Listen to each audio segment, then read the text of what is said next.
In this quick video, I'll be showing you how to do the chain stitch. You're going to start underneath your fabric as usual, pull your thread all the way through, and then you're going to put your needle back down through that very same hole.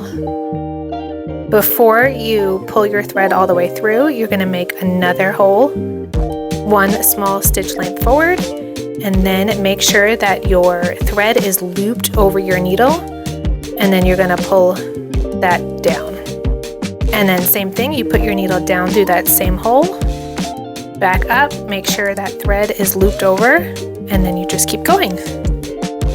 This stitch is great to use for lettering or adding detail to buildings, filling in spaces, anything like that. I've seen it used to make little cute baskets, and like always you can do it thinner or thicker with more or less floss.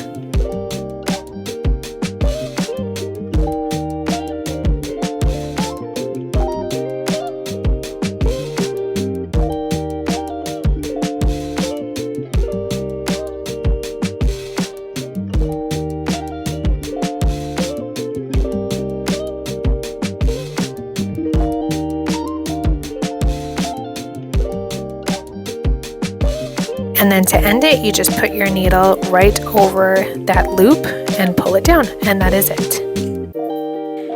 Thanks for watching, and hit subscribe if you want some more embroidery tutorials.